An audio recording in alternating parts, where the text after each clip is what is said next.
అత్యాధునిక వసతులతో నెలకొల్పిన ల్యాబ్స్ ను ప్రధాని మోదీ ప్రారంభించారు. ముంబై, నోయిడా, కోల్కతా ఈ ఆసుపత్రులను ప్రారంభించారు.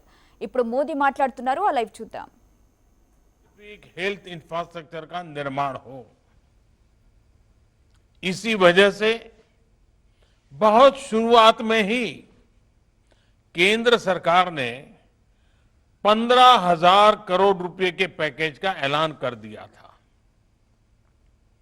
आइसोलेशन सेंटर हो, कोविड स्पेशल हॉस्पिटल हो, टेस्टिंग, ट्रेसिंग और ट्रैकिंग से जुड़ा नेटवर्क हो, भारत ने बहुत ही तेज गति से अपनी क्षमताओं का विस्तार किया। आज भारत में 11,000 से ज्यादा कोविड फैसिलिटीज हैं, 11 लाख से ज्यादा आइसोलेशन बेड्स हैं। साथियों, जनवरी में हमारे पास कोरोना के टेस्ट के लिए जहां मात्र एक सेंटर था, आज करीब 1300 लैब्स पूरे देश में काम कर रही है। आज भारत में 5 लाख से ज्यादा टेस्ट हर रोज हो रहे हैं और आने वाले हफ्तों में इसको 10 लाख प्रतिदिन करने की कोशिश हो रही है। साथियों, कोरोना महामारी के दौरान हर कोई सिर्फ एक ही संकल्प के साथ जुटा है और वो संकल्प है एक एक भारतीय को बचाना है। इस संकल्प ने भारत को हैरतअंगेज परिणाम दिए हैं। विशेषकर पीपीई, मास्क और टेस्ट किट्स को लेकर भारत ने जो किया वो सचमुच में ये एक बहुत बड़ी सक्सेस स्टोरी है। एक समय भारत में एक भी पीपीई किट नहीं बनती थी। आज भारत दुनिया का दूसरा सबसे बड़ा पीपीई किट मैन्युफैक्चरर है। सिर्फ 6 महीना पहले देश में एक भी पीपीई किट मैन्युफैक्चर नहीं था। आज 1200 से ज्यादा मैन्युफैक्चरर हर रोज 5 लाख से ज्यादा पीपीई किट बना रहे हैं। एक समय भारत N95 मास्क भी बाहर से ही मंगवाता था।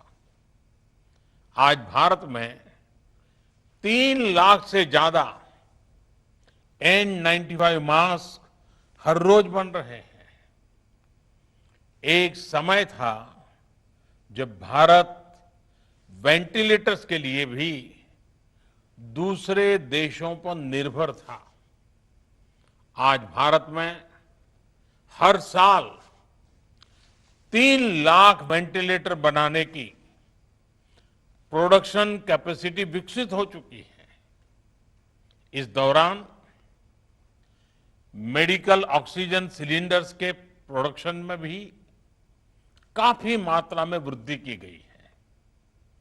सभी के इन सामूहिक प्रयासों की वजह से आज न सिर्फ लोगों का जीवन बच रहा है, बल्कि जो चीजें हम आयात करते थे, अब देश उनका एक्सपोर्टर बनने जा रहा है। साथियों, इतने कम समय में इतना बड़ा फिजिकल इंफ्रास्ट्रक्चर खड़ा करना कितनी बड़ी चुनौती रही है, इससे भी आप भली भांति परिचित है। एक और बड़ा चैलेंज था कोरोना के खिलाफ लड़ाई के लिए देश में ह्यूमन रिसोर्स को तैयार करना। जितने कम समय में हमारे पैरामेडिक्स, आशा वर्कर्स, एएनएम, आंगनवाड़ी और दूसरे हेल्थ और सिविल वर्कर्स को ट्रेन किया गया, वो भी अभूतपूर्व है। आज अगर भारत की कोरोना से लड़ाई को देखकर दुनिया अचंभित है, बड़ी बड़ी आशंकाएं गलत साबित हो रही हैं, तो उसका एक बड़ा कारण हमारे ये फुट सोल्जर भी है।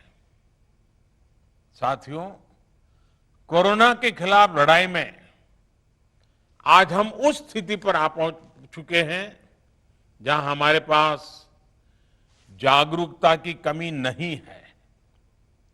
साइंटिफिक डेटा का विस्तार हो रहा है, संसाधन भी बढ़ रहे हैं।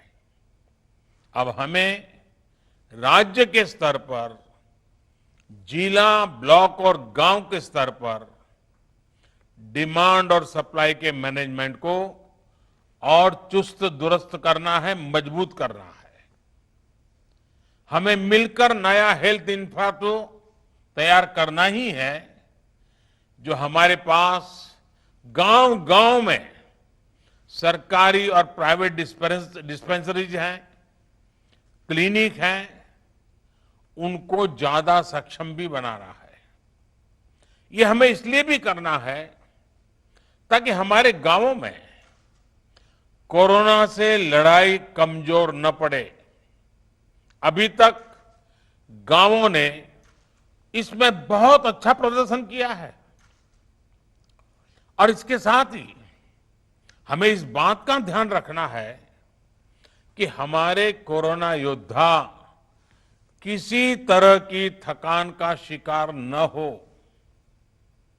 हमें नए और रिटायर्ड जो भी प्रोफेशनल्स इस सेवा के लिए आगे आना चाहते हैं, ऐसे प्रोफेशनल्स को हेल्थ सिस्टम से जोड़ने के लिए भी लगातार काम करना होगा।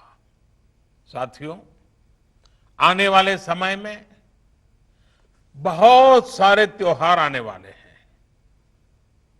हमारी ये उत्सव उल्लास का कारण बने, लोगों में संक्रमण न फैले, इसके लिए हमें हर सावधानी रखनी है।